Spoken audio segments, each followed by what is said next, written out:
All right, I'm here with David Meltzer. David is the CEO of Sports One Marketing, a global marketing agency that he co-founded with the Hall of Fame quarterback Warren Moon. He's been an entrepreneur for over 25 years, a life coach, motivational speaker, author, student, and philanthropist, and best-selling author of this book that I'm holding up right here, Connected to Goodness.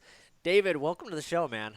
I appreciate being here. Thanks so much for having me, and appreciate the fact that you're talking about my favorite book, one of four that I've written, but one that I think has a great impact on people to live a better life. Yeah, I couldn't agree more. Man, I got a chance to see you live speak in person in San Diego at a mastermind event, and you talk about this book, and I was really blown away by your story because I'm like, wow, this guy. And it was funny because I had listened to a podcast as I was driving down to San Diego, and you were on the podcast, and then it was serendipitous that you were the guest speaker at this event. So I thought this is talk about connected to goodness, talk about abundance. I'm like, holy cow, how is this happening?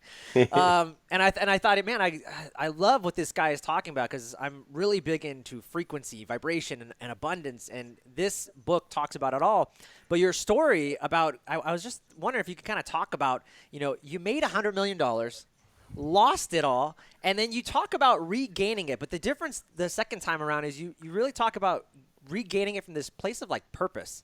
And I was wondering if you can kind of share that story with everybody and really like what was the conversation going on in your head when that happened? Yeah, it's a combination of three worlds. The world of not enough, where I grew up in as a victim.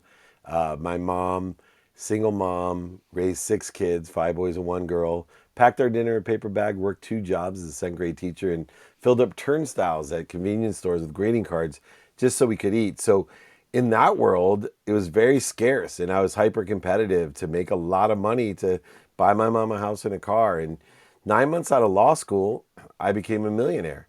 I turned down a job as an oil and gas litigator to become a sales rep to sell internet in 1992, despite people like Justice Scalia, the Supreme Court Justice, telling me nobody would ever do research on the internet. My mom telling me the internet was a fad. But 3 years later, we sold that company for $3.4 billion. And I then, by the time I was 30, was a multimillionaire. And I ran Samsung's phone division and Web 2.0 in the wireless space. And I married my dream girl. I had everything I ever dreamed of. And, money was my God. The irony at 30 was I was not just taking for granted what other people were wishing for, which is a common mistake that people make. I actually was taking for granted what I had wished for, which is a rare opportunity for a lot of people. But, as I progressed, I started to realize that, you know, I thought I didn't believe in God. I thought I didn't believe in Source. I thought I didn't believe in something bigger than me. Everyone does. They may or may not know what they're serving, what God they're serving, who and what they're serving that's bigger than them. I was serving money as my God. I believe money bought love and happiness. And 6 years later, I, as you mentioned, was running the most notable sports agency in the world. They had made the movie Jerry Maguire about our firm. I not only was a multimillionaire, married to my dream girl with three girls, healthy, happy, beautiful girls that look like their mom under six, but I had access to things that billionaires couldn't even afford to do. So I'm living the life of Riley. Everyone's thinking, God, I wish I was living David Meltzer's life. And meanwhile, I was miserable. I was serving the wrong God. I was completely empty. And but for my wife waking me up, telling me she was leaving me, she wasn't happy, and that I better take stock in who I was and what I become, I may be dead. I was on the track of buying things I didn't need to impress people I didn't like. If I wasn't happy, I'd buy more things. If I wasn't happy, I'd buy different things. If I still wasn't happy, I'd buy things to impress people I didn't even like. And so that incident created and forced me to really take stock in who I was, what I wanted to become, and I started to seek out the values that made me me. And that's where I wrote down four values that are the basis of Connected to Goodness: gratitude, the ability to find the light, the love in the lessons; forgiveness, the ability to find peace, to live at ease; accountability, the ability to take control of our lives by saying, what did I do to participate in this mistake, failure, and setback, this attack, this judgment, this condition? What am I supposed to learn from it? And then finally, understanding true effective communication inspiration. I now serve a God that's much bigger than me, that loves me, more than my mom loves me, an omniscient, all powerful, all knowing source that protects me and promotes me at all times, even when I perceive it to be a setback, a failure, a mistake, or pain. I know I'm being protected and promoted. I just don't know what from or why. So beautiful, man. Amazing stuff. And I'm curious, like when you lost that $100 million, like what was the conversation going on in your head? Like, was there any pep talk? I mean, here you are, like you've been very successful. You have this huge track Uh, record of success, but did were you able to like kind of like, all right, like let me just knock this off, and all right, you know how to do this. You can do this again. Or was it a lot harder than you thought, I guess, to make it back the second time? I'm, 2 years earlier, if I would have lost everything before I started to take stock in who I was, I think it would have been impossible. It may have destroyed me. I may have even taken my own life. But I'd been working on these values for 2 years, but yet it still took an effort. I mean, people can't imagine what it's like to lose over $100 million, to go from owning a golf course, a ski mountain, 33 homes, having everything that you ever wanted, to a rented house, rented furniture, and one car, having to tell your mom the only reason you wanted to be rich was to buy that house and a car for her. And now having to tell your mom not only that you had lost everything, but you had lost her house because you forgot to take your name off the title of her house when you gave it to her. There's so many things that you could imagine.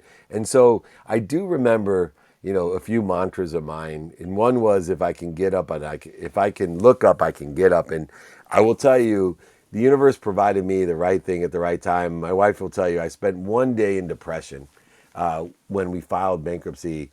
The next day, after I told my mom that I had to, her to move and all the things, I was just lying in bed. And it was the first time, I think, in my whole life I wasn't excited to wake up. And I flip on the TV, not knowing what I'm going to do, you know, and Rocky came on. Now, Rocky I've seen so many times, but, I can tell you, for whatever reason, as silly as it may sound, I watched that end scene in Rocky 1, and it was just amazing. I still get choked up thinking about it. He was just Yeah. getting beat, and he was on the ground, and he'd pull himself up, right? And then the hits would just keep coming from Apollo Creed, and he'd go back down, but he'd get back up, right? And I said to myself that day, man, if I can look up, I can get up. And I'm just going to take this day by day. I'm going to live with gratitude, forgiveness, accountability, and inspiration. And I'm going to do this the right way. I have faith. I'm being protected and promoted. Trust me, I don't know how I'm being protected by losing everything. I don't know how this could be any type of promotion. But I will tell you that faith, 16 years later, I had been protected and promoted. I have never made more money, been more happy, or had more fun in my life. I've never been more passionate, purposeful, and profitable in my life. I've never been able to empower more people simply to make more money, help more people, and have more fun in my life. All because I was saved. My Savior was losing everything, the acknowledgement of what I truly had and what I truly wanted, instead of what I think I had and what I thought I wanted. Yeah, amazing. Especially as someone who I can totally relate. I actually lost my job throughout the pandemic and had to start fresh. And so there was something I think I heard you say. It might have been on a podcast or a talk, and you said, you know, one of the things when I lost my job, when you lost your 100 million, you said, I told myself, even though I'm not making a ton of money, but I'm still in business. And if I'm Yeah. still in business every day, then I know eventually I'm going to be successful. And that's something that I tell myself. I'm like, revenue wise or on the board, if we're keeping score of like, income being a measurement, then I may not be doing the best. But if I'm here every day, and if I just keep showing up, like good things are going to keep happening, keep putting out that good energy. So I love that. Yeah, I study Einstein a lot, and relativity to me is a huge concept that Einstein really understood. But the other thing that he understood was the rule of 72. And the rule of 72 interrelates compound interest and exponential growth. The idea of the rule of 72 is, for each length of time it takes to get 1% better or to gain 1% interest, that it will take 72 of those time lengths in order to double. And so if all I'm focusing in on is how quickly can I get 1% better. So if it's, a month, it'll take me 72 months. If it's a day, it's going to take me 72 days. If it's an hour, it'll take me 72 hours to be twice as good. And so for me, if I can get two more ambassadors, two more sponsors, two more power sponsors, and it takes a week, and every week I'm doubling, it's only 20 weeks till I'm at 2 million, getting me 2 million. And if I can improve just 1%. And so I utilize that mindset, that heart set, the way I felt, and the hand set to enjoy the consistent, persistent pursuit of my potential in the guise of relativity and the guise of compound interest, or the rule of 72. I am simply trying to double as fast as I can all the good behaviors and all that I want to aggregate in this fashion without attaching my emotions to the outcome, without creating resistance, void, shortages, and obstacles, making things more difficult. See, instead of trying to get more happy, more healthy, more wealthy, and more worthy, what I try to do is clear what I'm doing to interfere with it. I already know I'm connected to and through it. I already know I'm happy, healthy, wealthy, and worthy. I just got to figure out what I'm doing to interfere with it and then only spend minutes and moments in interference instead of days, weeks, months, and years. That's so great. Yeah. Sometimes we're so busy trying to add things into our life. Maybe you just need to take something away or just get out of your own way. Right. Well, that's what getting out of your own way means, is clear the interference between you and your higher self, your potential, your truth. Yeah.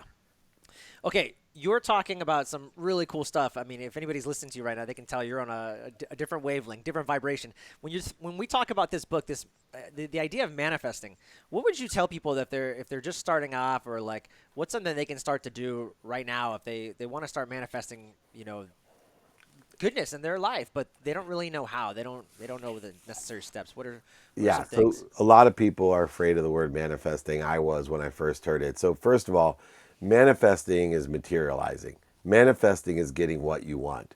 So, in order to get what you want, you need to know what you want. So, quit worrying about your why.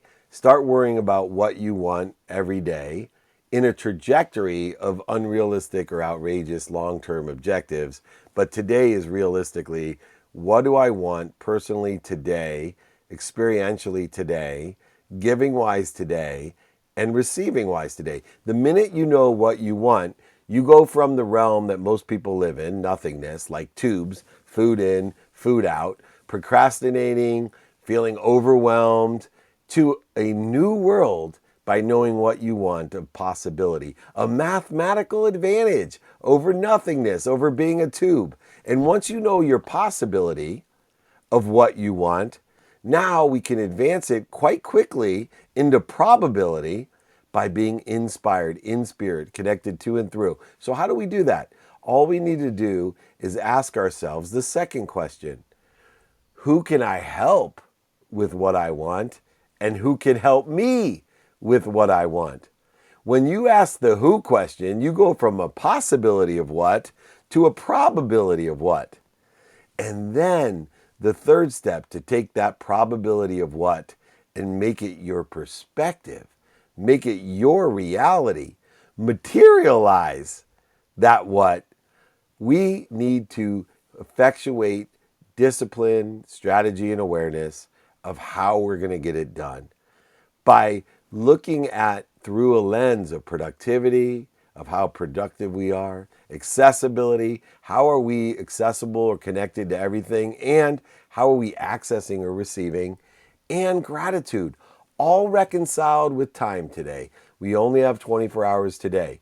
The past is relative. I might be older than you, but my past may be a lot shorter than your past. Or even worse, I might be older than you, but my future is a lot longer than your future. All's relative. But today we work into the clock. 24 hours a day, 1,440 minutes. We need to reconcile time with productivity, accessibility, and even gratitude, asking ourselves, is it worth the time in order to do this activity? Activity I get paid for, activity I don't get paid for. Stop saying work. You're getting in your own way. It's just activity you get paid for, activity you don't get paid for. Work is hard. Activity you get paid for is fun.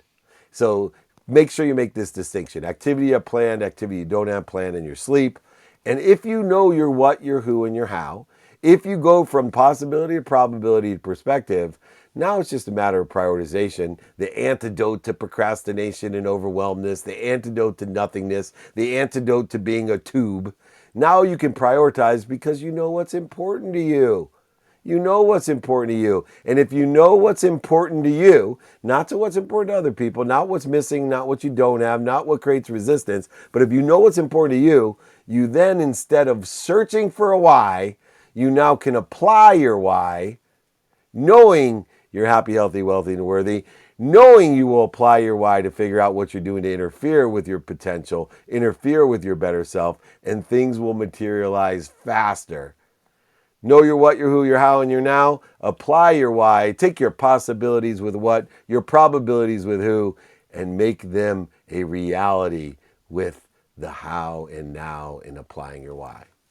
So good, my brother. Wow, that was amazing.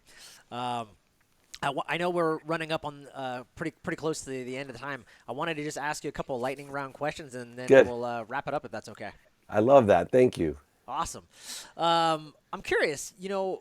What are some choices that you think you made that made you who you are today? My marriage, that Yeah. was probably the best choice of my life. My faith, making the choice to believe there's something bigger than me. And then my choice of non negotiables. Mm, Putting my first health first. If you are healthy, you get a million wishes. If you're not, you get one wish. Then my family, and then the activity I get paid for. So my wife, my faith, and my non negotiables. amazing. I'm curious. David, you're like such a force in just the wellness and just mindset, vibration manifestation world.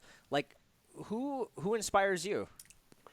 So many people, Einstein, I mentioned earlier, Napoleon Hill, a book called The Course in Miracles, my business mentor, Blaine Bartlett, my sleep mentor, Dr. Meeta Singh, Bob Proctor, before he passed away, was a huge influence in my life.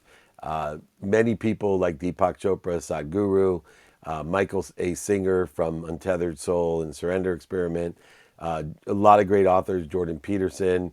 On the sales side, Dennis Waitley, Zig Ziglar, Brian Tracy, that have taught me the basics of value and articulating the quantitative value. I have so many mentors, and the reason I do is that I believe the fastest way to get to where I want to be is find someone that's already there and ask them for help. Yeah, and I love that as part of one of the things you say is, who can help you, and that's something I never really asked myself because I always thought that like, oh, that means like I'm being needy or something. Yeah, But when you actually think about it, you said no, no, no. Like what you appreciate, it's gonna appreciate even more what you're gonna want to do, and so that really reframed a lot yeah. for My me. prayer in the morning was always, may God put 10 people in front of me I can help. And then through that epiphany that you're realizing right now, that quantum shift, I've changed it to not only 10 people that I can help, but may God put at least 10 people that can help me. Yeah, that's great. Last two questions, we'll wrap it up. Any rituals or practices or hacks or anything that you do on a regular basis? Yeah, my best hack is those daily practices, knowing my what, my who, my how, my now, and applying my why. Also, another daily hack is to say thank you.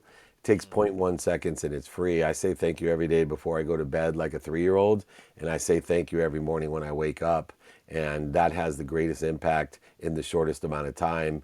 The irony is, I still forget to say thank you, even though everyone I've ever met on earth knows the power of gratitude and nobody ever disagrees with me, from the smartest thought leaders in the world to the youngest people that I coach in Little League Baseball. They all know the power of gratitude, but yet somehow I forget sometimes. So I study coherence. How can I remember what I want and actually do it? I started implementing that practice right after I heard you speak, and it was great. My kids, I have a 4-year-old and 8-year-old, and they're screaming and yelling. I told my wife this practice, and we just started saying thank you. They're yelling and screaming, and I'm like, thank you, thank you. And you know what? It was crazy because that whole week it just shifted the energy around like the whole idea.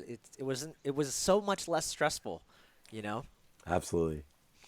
Last but not least, David, where can people find you and learn more about your great work, man? Well, first of all, I'm more than happy to give everyone my book and your audience, Joel, for the support you've given me. And Joel supported me by actually purchasing books to give away as well. So please reach out to me directly. Email me, David at dmeltzer.com.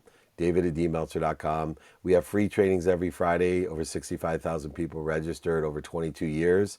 I have all my exercises, guides, and books for Joel's audience. So David at dmeltzer.com. If you forget all this and you didn't write it down, just remember my name, David Meltzer, and go ahead and whatever platform, search David Meltzer. You'll find how to get in touch with me.